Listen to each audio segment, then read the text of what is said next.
بھارت کی جانب سے کشمیر کو آئینی ترمیم کے ذریعے ملک میں ضم کیے جانے کے خلاف پاکستان کی سفارتی کوششیں نیو یارک میں اقوام متحدہ کی جنرل اسمبلی کے اجلاس کے موقع پر بھی جاری رہیں۔ بھارت کے لیے البتہ مسئلہ کشمیر پاکستان اور بھارت کا باہمی معاملہ ہے جس میں کسی ثالثی کی ضرورت نہیں ہے۔ صدر ٹرمپ نے بھی ثالثی کی پیشکش کو دونوں ممالک کی مرضی سے مشروط کیا ہے، جیسے کہ بھارت کہتا آیا ہے۔ یقیناً میں مدد کرنا چاہوں گا اگر دونوں پاکستان اور بھارت چاہیں کہ میں ایسا کروں۔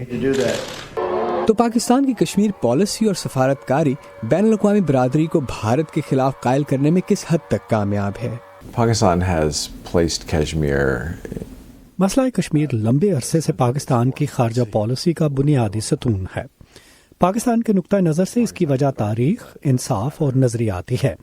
یہ کہنا مشکل ہوگا کہ یہ مؤثر خارجہ پالیسی کی ترکیب ہے، کیونکہ پاکستان اس معاملے پر کسی بھی اہم ملک کی سوچ تبدیل کرنے میں کامیاب نہیں ہو پایا، جس کے باعث تنازع کی شکل وہی رہی ہے جیسا کہ بھارت چاہتا ہے کہ یہ دونوں ملکوں کا باہمی مسئلہ ہے۔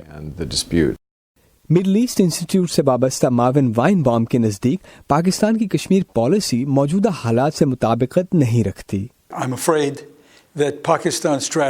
مجھے افسوس سے کہنا پڑے گا کہ پاکستان کی حکمت عملی کا انحصار اس بنیادی نقطے پر ہے کہ کشمیر ابھی بھی حل طلب معاملہ ہے، لیکن بھارت کی جانب سے جموں اور کشمیر کو بھارت کا حصہ بنائے جانے سے اس مسئلے کی نوعیت بدل چکی ہے اور پاکستان کے موقف پر واپس جانا اب مشکل ہے۔ لیکن سابق امریکی سفارتکار رچرڈ باؤچر کہتے ہیں کہ کشمیر پر اقدامات کے سبب بھارت اب پاکستان پر دہشت گردی کا الزام نہیں لگا سکے گا۔ یہ تاریخ کو مٹانے کی کوشش ہے۔ یہ کشمیر سے وابستہ پاکستانی مفادات سمیت سرحد پار آزادانہ آمد و رفت، استصواب رائے، خود مختار ریاست جیسے تمام منصوبوں کو ختم کرنے کی کوشش ہے۔ اس اعتبار سے اس اقدام کا مقصد ان تمام تاریخی منصوبوں کی نفی کرنا ہے اور اس کی جگہ یہ باور کرانا ہے کہ کشمیر بھارت کا حصہ ہے۔ تحقیق کاروں کے نزدیک پاکستان کی کشمیر پالیسی میں کئی دہائیوں سے کوئی تبدیلی نہیں آئی، جس کے باعث یہ پالیسی معروضی علاقائی حالات سے مطابقت نہیں رکھتی، جس سے اس کے سفارتی کامیابی کے امکانات بھی کم ہوئے ہیں۔ Aman Azhar, voice of America, Washington.